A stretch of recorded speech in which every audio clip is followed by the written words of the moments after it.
We're back one more time. Seven Rivers Racing and KQEG TV. I'm Dan Dyker along with Al Losey. Troy Rave out of Black River Falls joining us as well.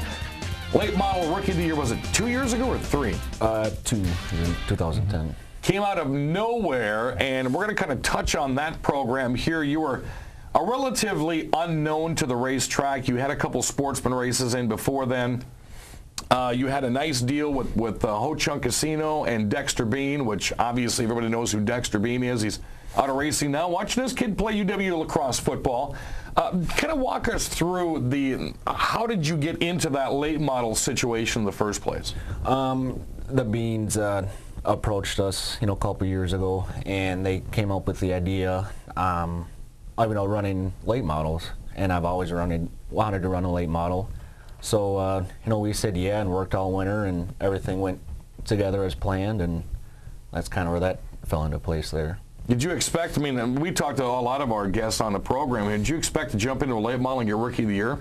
That was the goal. I didn't expect it, seeing, what competitors were in there, along with me. But, I knew I had a pretty good chance. I had some good equipment, some good cars, a good team. And, wasn't Norm your crew chief? He does a good job. No, that was last year. Oh, that was last year. But no, Mike Rukamp was my crew chief back then. And, he came from a dirt background, right? So he had quite a bit to learn, but he did a really good job. Mm-hmm. So then you go to last year and you hook up with Brent Kirshner in the City Auto Sales Group and raced about half the season there in some more different type equipment, different type shop, and a different crew chief and a different car owner. Yeah, I had a lot of fun. Brent's a good guy. He's a great competitor. Norm's a really good guy too. He knows his stuff about race cars. Yes, and he does. He promised me a feature win at the beginning of the year, and ended up getting it. So yep. Pretty happy about that. And then this year you're kind of part-timing it. You've done some late model. You've done 2 races with the Eckelbergs now? Yeah, past Saturday was my third race. Third race, okay. Yeah. So what happens the rest of the year? I know you're one of those drivers that, you're a young driver too. Usually you would say this about a Noodleman or a Carlson or maybe a Herbst or a Korsch or a Path.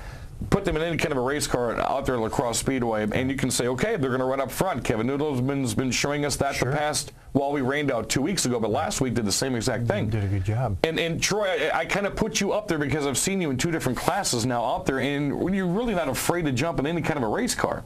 No, I learned, my dad used to race, my grandpa used to race, and, just watching them and, getting a seat time in a late model and, ran Sportsman a few years back. And of course he ran go-karts and won the race. Yeah, that was pretty fun for my first go-kart race. But, yeah, I don't know. I just like racing, and it's kind of my blood. So you don't have anything locked up for Oktoberfest, but we still have about 3-4 weeks to go. So it's anything. If someone's looking for a driver, whether it's a late model, whether it's a sporty, whether it's a backup car, you're available. Yeah, definitely. I haven't got any offers yet, but if somebody needs me, I'll be there. Now I know a couple of years ago you were looking at heading out east and maybe doing some ARCA type stuff, some trucks type stuff. Is that still in the future plans for Troy Rave? Yeah, I just signed a 3-year contract with an ARCA team. That was supposed to kick off this year, but kind of running into some trouble, and it's moving along, but really slow. In racing, today is a yes, tomorrow's a no, the next day's a yes. You just got to keep riding the wave and figure out where the ebb and flow is, don't you? Yeah, that's right. It's a lot of work, but hopefully in the end it pays off. And Troy's one of those kind of guys I hate seeing on the hill. We've talked about this in the program for the past couple of years. I hate watching drivers that are out there all the time that due to a crash or due to finance or whatever the case is, they end up on the hill watching the races. And I can watch Troy. He hates it. He's kind of slumped over. He may have a beverage, may have a soda or a brat. He's just kind of slumped over going, man, I want to be out there. Am I right? Yeah.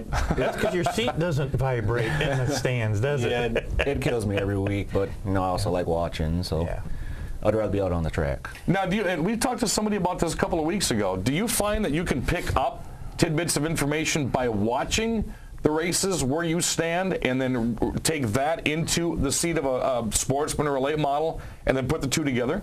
Yeah, you can see what kind of people's driving styles are, how good they do on the outside, or you know, what they're like when people are behind them, putting pressure on them. You know, Right. you can watch that stuff, so, you know, if you ever get back on the track, you can be, you know, say, hey, this guy does that, you know, all that stuff. It's a scouting report. Right. In your head, yes. Pretty much. Did running Jonathan Eckelberg's car this time surprise you as to how fast that car was and how it was handling? It really surprised me in the feature because hot laps and qualifying weren't, you know, good at all. The heat race, it wasn't the best, but in the, you know, my crew made some changes for the feature, and it really surprised me. Was it loose early on? And Yeah, it was loose all day. so kind of when the sun went down, it tightened up a little bit. Yeah, Okay. it's exactly what it was. And I know that, and just watching Jonathan throughout the year, I mean, that car just came off some serious major reconstruction on the back end here. I want to say it was 3 or 4 races ago where it was one of the loudest cars that was out there, and I know he had some back end problems and some things break, but it looks as though everything's good to go. Yeah, you know, his dad Kurt and you know, Tanner and, you know, Craig Kohlmeyer, they all, you know, do the work on it, and they got it squared away pretty good.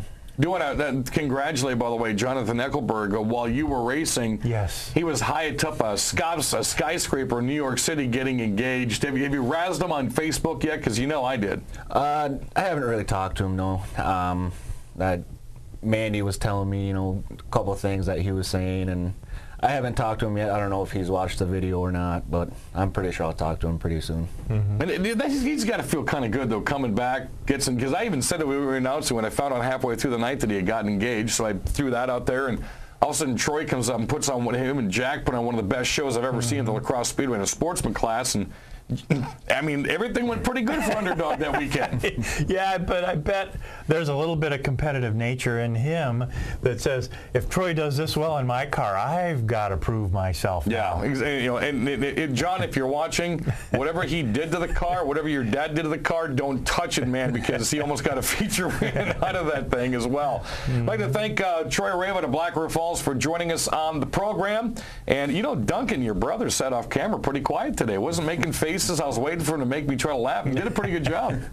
Yeah, we were joking about it earlier, and he always says that I learned to drive from him. Yeah, but that's through the streets of Black River Falls. It wasn't a racetrack, right? No, I don't think he's ever been in a race car. So. I'd like to see that sometime. That would be That's an going aggressive man. I could hate to see him behind the wheel of a car. All right, folks, remember the Sophia Saving Grace benefit coming up September 16th, 11 to 8, American Home and Legion. I'll be there. Al will be there. Troy, I know you're probably going to be there as well. So are the Eckelbergs and everybody else in the raceway. Just hope you get a chance to come up there and to help support one of our little racing fans and family members at the Speedway. A couple of shows in the next couple of weeks. We're going to film them out at the Lacrosse Speedway and get you set for Oktoberfest. LacrosseSpeedway.com, OktoberfestRaceWeekend.com. The schedules are starting to come out. You can find the entire brackets of who's doing what and where, the 2 new classes and the camping and all kinds of good things. Also, we're going to talk more with Troy on the race report coming up this weekend, Saturday from 4 to 5 on AM 580 WKTY. And check us out on Facebook. We've got some Man Cave prizes I'll be giving away here in the next couple of weeks. For Troy Rave and Al Losi, Duncan's off camera. I'm Dan Dyker. We'll see you next week right here on 7 Rivers Racing.